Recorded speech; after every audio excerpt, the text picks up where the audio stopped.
Hamlet. Very well, Mr. Hamlet. Hamlet. Oh, I see you have stayed with us before. Oh, I beg your pardon, my lord. Prince of Denmark. You have my usual room ready. I don't want to be disturbed. And if Ophelia comes looking for me, tell her that I don't love her anymore, I never will again, and that she must stay the heck away from me. Oh, and lastly, please tell her to get herself to a nunnery. Very good, Mr. Hamlet. Room 1B, sir. Top of the stairs across the hall. Next!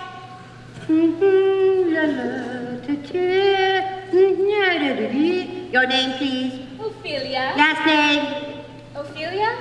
Daughter of Polonius, who was killed by Hamlet. Very well, Miss Ophelia, daughter of Polonius, who was killed by Hamlet. Did you make your reservation by foot messenger or reserve it online? This online you speak of. Never mind. Was your father royalty or just one of the rest of us peasants? Oh, well, he's a chief counselor to King Claudius. I guess that makes him royalty by proximity. And have you got any rooms by the water? A lake or something at least 6 inches deep in the vicinity? No rooms by the water, madam. But there is a creek nearby with a tree branch that hangs out over the water. Will that work for you? Sounds perfect. Did you give this note to Hamlet? Dearest Hamlet, I know deep down you really love me, but after reading this, you regret not loving me even more. P.S. I hate you for killing my father, but I just can't stop loving you. How touching. Oh, and give me to a nunnery. Next! Your name, please? Laertes. Last name? Laertes. Very well, Mr. Laertes. I need a room close to Hamlet's room. Mr. Hamlet prefers privacy, sir. Oh, but I could give you 2B across the hall. 2B? I don't know, I've stayed in 2B before. Bad memories for me. But if 2B was meant to be. Sir, do you want to be or not to be?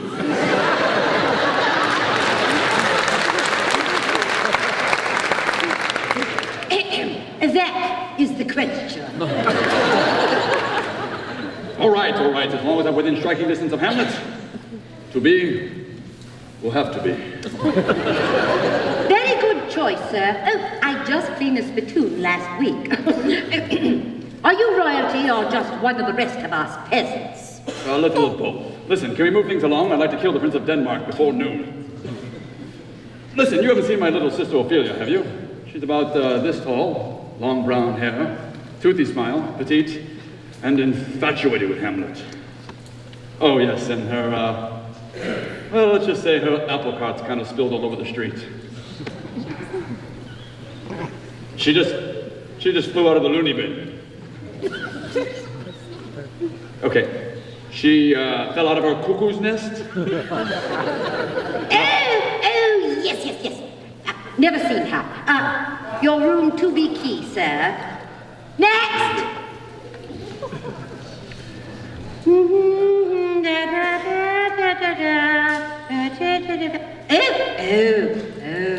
Mr. Shakespeare. Furnish was a little lively this afternoon. Your suite is all ready for you, sir. Thank you, Bellman. Working late again, I see. When is your next day off? 2 weeks from Thursday, sir. I know it's Thursday because me and my mates are planning to go over to Puck's Palace for Thirsty Thursday. Have you ever been to Puck's Palace for Thirsty Thursday, sir? I haven't been there. It is quite the palace of merriment, sir. Your usual suite is complete with the latest issues of Inside the Actors Studio and the theatrical review section of the Fresno Bee. Thank you, Bellman. Your key, sir. Oh. It's for noticing the details. Oh, most gracious gracious of you, sir. Enjoy your evening, sir. Thank you, sir. Next.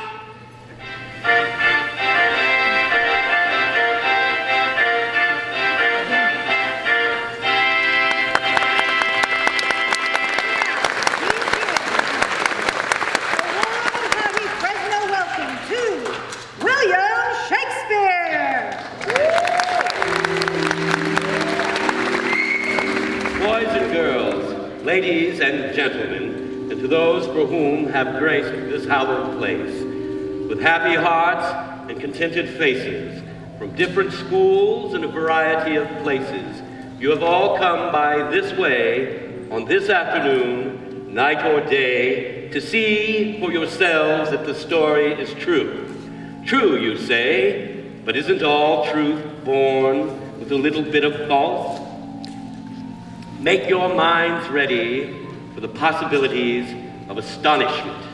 Prepare yourselves to be amazed, children of Fresno.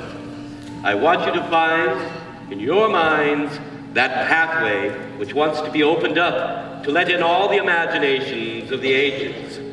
While I lived, I was a master at human perception. In other words, I took an interest in the way people treated each other, both good and bad. I explored topics such as corruption and politics and tragedy and the extent some people will go to get what they want.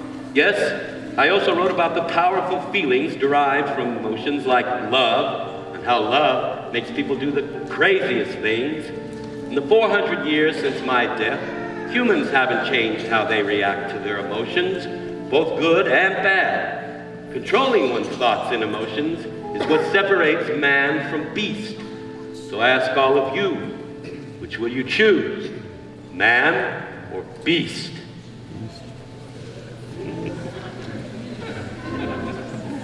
Tonight, my players have something very special for all of you to see and to hear, but it is very important for you to listen.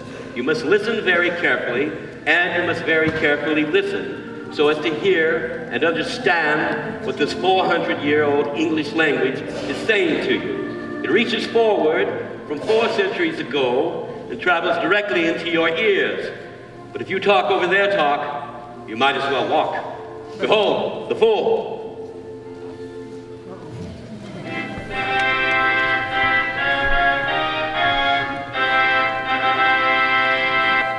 So, listen with your eyes and ears.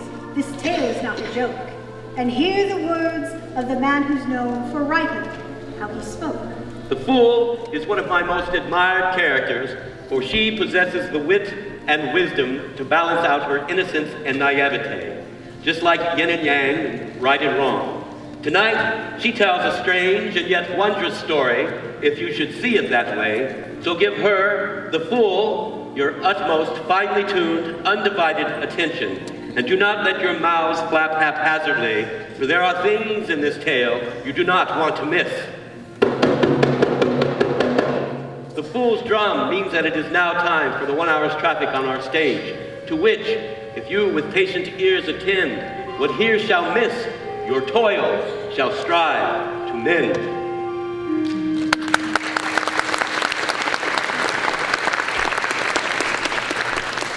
Welcome all to the story of Shakespeare's Hotel, a place and time where the characters that have long left this earth still fill this hotel.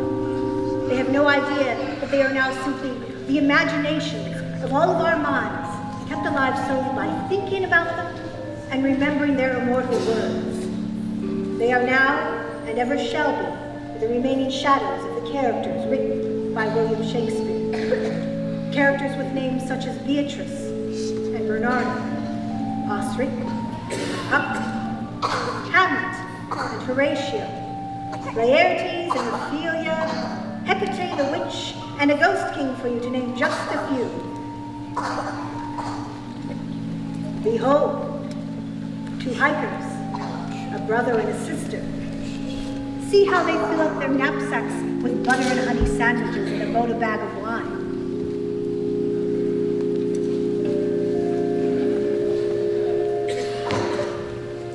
It was a warm and beautiful morning, and a perfect day for a hike. They planned to hike around their home in the country of Denmark.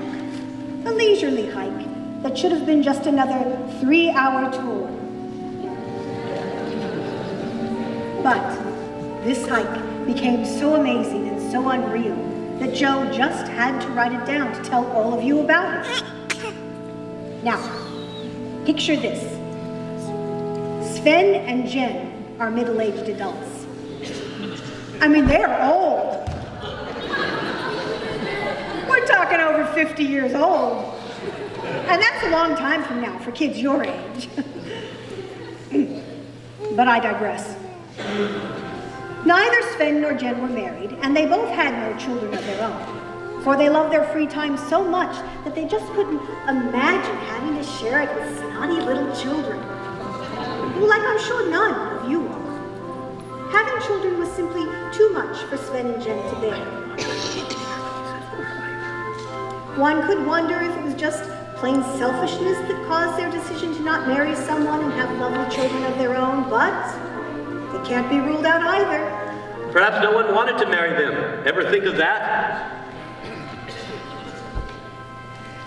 After preparing their weak muscles and brittle bones, our old, unwanted, unmarried, childless brother and sister took up their backpacks at sunrise and, let's just say, they wouldn't be home in time for dinner that night.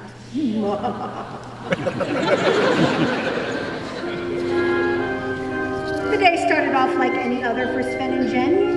They found lots of interesting things to see and explore along the way. They even saw some of the local wildlife, like a deer, and a fox, and a hopping bunny rabbit. As they followed the meandering creek over the open sloping meadows, where they saw colorful rocks and bubbling pools and blooming flowers of all colors and sizes that were nestled at the base of a high, jagged mountain peak, where, at the very top, the winds never stopped blowing, and storms were always brewing. It was a place where mankind and animal feared to tread. Sven and Jen decided not to go up there, but instead stopped here and there along the way to see the pretty flowers and rolling hillsides.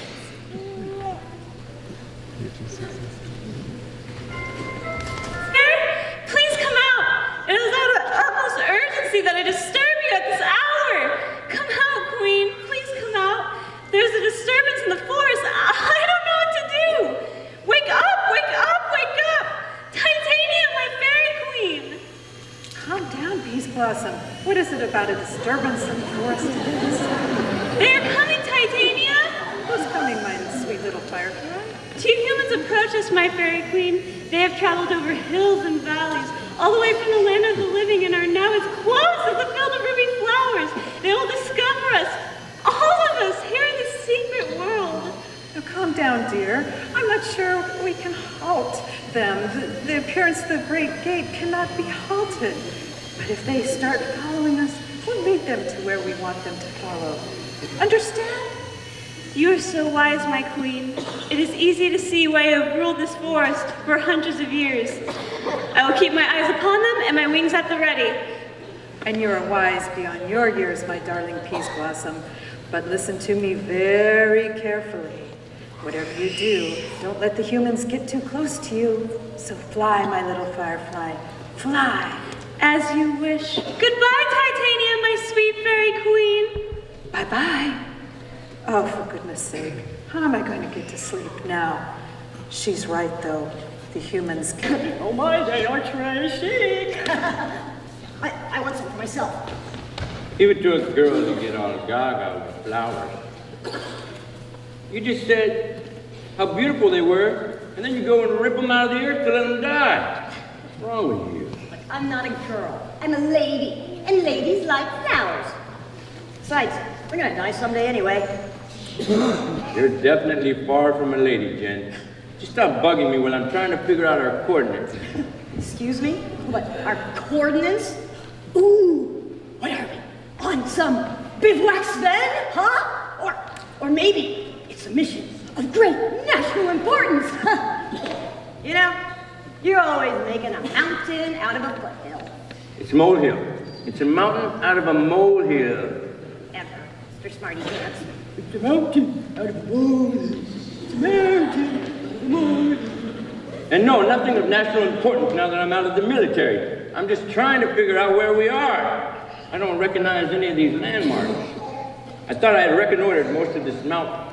So, in plain English, we're lost, huh, Mr. Fancy Pants? What did you call me? Mr. Fancy Pants. With your gadgets and your big words and your higher learning. Makes you a fancy pants in my book. Oh, you mean your book of few words and lots of pictures? I'm not saying we're lost.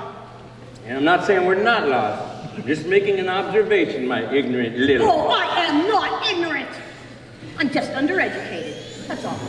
Glad we cleared that up. Look, we still have lots of daylight left. Why don't we go towards the trees that way? Okay.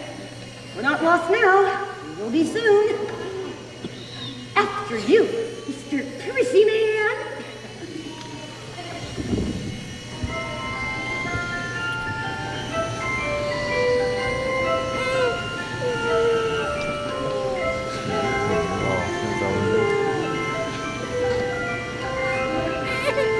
Oh my gosh, they're heading right for us. I don't have time to go back and tell Queen Titania. Let's see. What did she say? Oh yeah, she said, we'll draw them away like a mama bird does and lead them where we want them to follow. There was something else she said to me, but I can't quite remember what that was. Jen, look at that. You see that? I think it's a firefly. But there aren't any fireflies in these mountains. And at this altitude, besides, they're only supposed to be out at night. It's very odd. It's not odd. It's pretty. No, And I like pretty things. it's pretty odd. Jen. Think, Jen, have you ever seen a firefly in these mountains before? And in the daylight? I'll bet not. Well, I'm not going to bet you that, but I'll bet I've not seen one of those around here at night. Hey, I bet I can catch it. Come on. Come on. What do you want to bet? Come on. Ew. No. And you probably won't catch it. But you will get yourself lost trying. Oh, but I want it. Hey, and besides, haven't you ever heard of living off the land? Huh? You know, the world is my oyster, and it's there for the taking. Like bending down, picking up and eating a corn nut or a squirrel. Jen, have you ever had to kill something to survive? Because I have killed before, and it doesn't make it right, even if it's there for the taking. Don't do it, Jen. Come back here.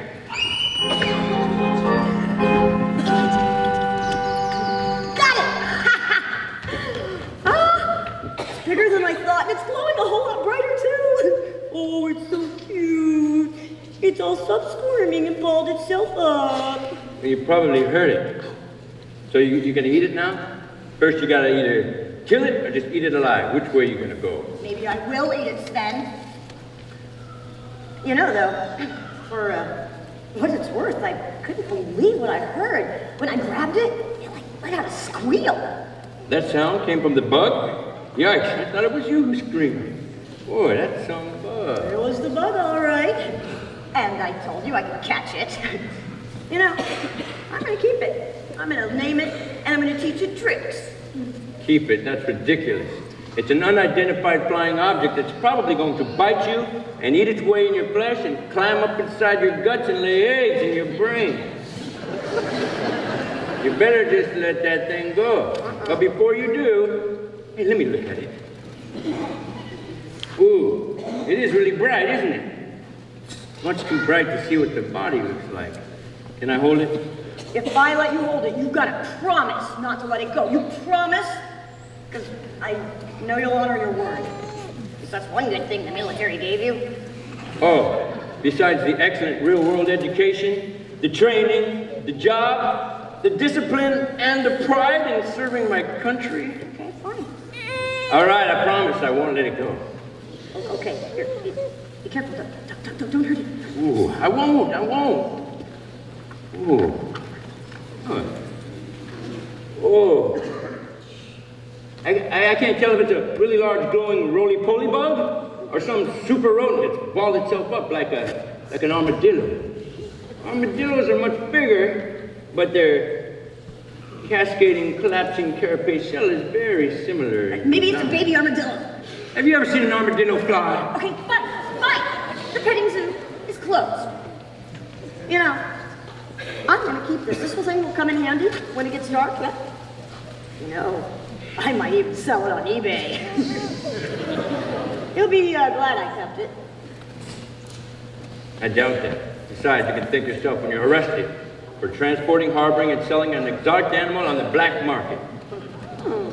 It is rather exotic, isn't it?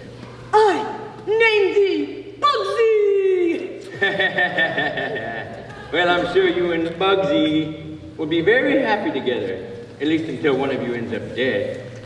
Yeah. If you want to carry around a very large, angry, and dying creature that you know nothing about, then keep it in your pocket next to your skin. Yeah. Well, all this exotic excitement's made me hungry. Want your lunch over there?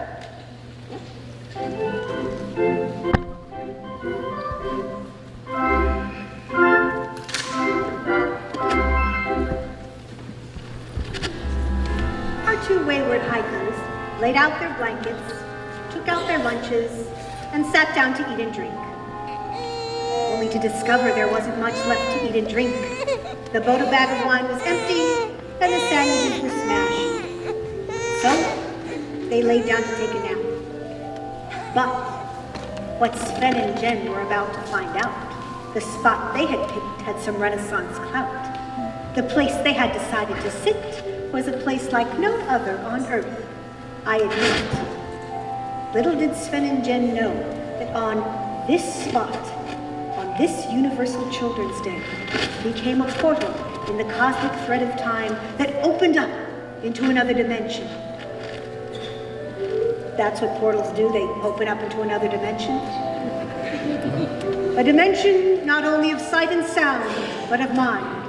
A portal where all those who dare to enter find themselves surrounded in the 16th century theatrical world of Shakespeare's Hotel.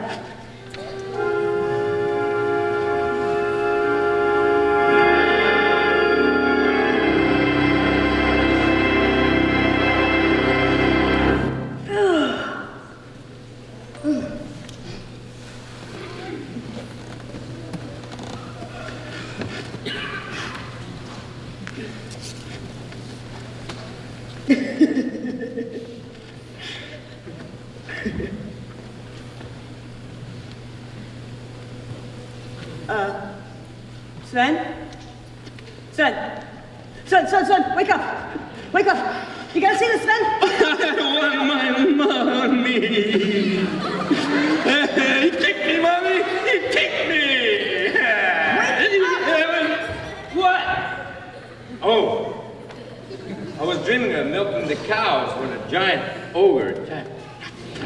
Stop kicking me! I was fully prepared to do battle with that giant beast for sure.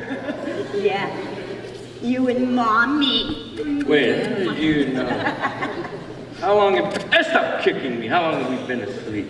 Well, long enough for someone to build that great big gate! Holy moly! Yikes! That wasn't there when we got here. It's so big. I wonder what's kept inside there. You know, I'm more worried about what that thing's keeping in. That's a great big gate there, Svenny. I need to get to sort this out. I just don't believe it. It's not possible. It can't be. There's no way. It won't fly. There's not a snowball's chance in hell. Thanks. I needed that. Hey, wait a minute. Hey, you think we should knock? Heck no! I think we should get out of here before whatever or whoever behind that gate comes out. It could be the ogre from your dreams. Did you hear that? Maybe. What did it sound like to you? So you didn't hear it then? Well, I'm not saying I did, but I'm also not saying I didn't. It could have been the wind rustling through the trees, or a small bird pecking at a worm. Have you ever heard a small bird pecking at a worm? Criminy, Sven, where do you come up with the stupid stuff? What about woodpeckers? Duh! Besides, I'm just going by what I'm supposed to say in my script. What do you mean supposed to say in your script? Oh.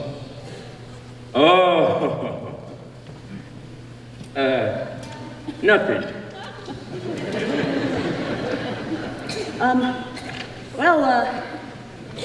Maybe if we heard that sound again, we could figure it out.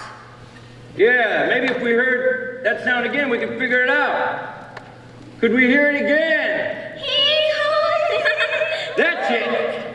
I heard it clearly that time, and it sounded like little girls giggling or something stupid like that. Something stupid? It's you that makes us giggle, Mr. Human. Are you stupid? Yes, Sven. Are you stupid? I guess I deserve that. But no, I am not stupid. And yes, I don't like children. They annoy me greatly. It's true. He doesn't like children. How can a man not like children? What's not to like about the beautiful smiling face of a purely adorable, innocent child? Well, for one, they're always so disobedient. And two, they're just too noisy. I see them and hear them everywhere, driving their mothers crazy. Touching everything they're not supposed to touch. Whining about this, crying about that, blabbering on and on about what they want and when they want it. Oh, and screaming at the top of their lungs. I'm hungry. This is too hot. This is too cold. Take me home. Leave me alone. No, I won't. I hate you. Not that kind, sister. I guess you really don't like children. No, not really.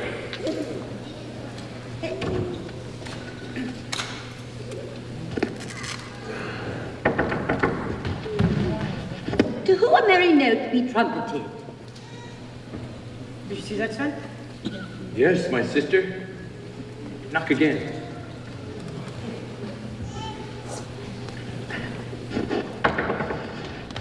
It is mystifying and perplexing that my calls falls upon death's ears. Ah, there you are. We are contrary to death's ears. That we are standing here and alive should give you some ease and comfort that we are not dead. Sven, when did you start talking like that? When I'm not talking to you. Where, sir, is the ease and comfort in you both living, my lord and my lady, when in over 400 years no one has ever simply stumbled into and knocked upon our great gate? What goes on within these walls is like a lingering cough after a long, drawn-out illness. The shadows you will see behind this gate have long since been cast from the lights and the light of man. But on Universal Children's Day, and only on Universal Children's Day, until the end of time, can this magnificent gate be opened. Once a year, huh? That's just great. Sounds kind of fishy to me. Hey, Sven, have you ever heard of this Universal Children? Actually, I have. It falls on every November 20th. So, this could be our lucky day, huh? Come on, you're the smart guy here. How many more days till the 20th? How many more days until them children of the universe come and rain down in all their majesty? Come on, how many more days, baby? Come on. I want to go in. Let me in. I'm not 100% certain, but I think it could be today, actually. It actually is today, a day of celebration, because it is for the children. Woohoo! Yeah! For the children!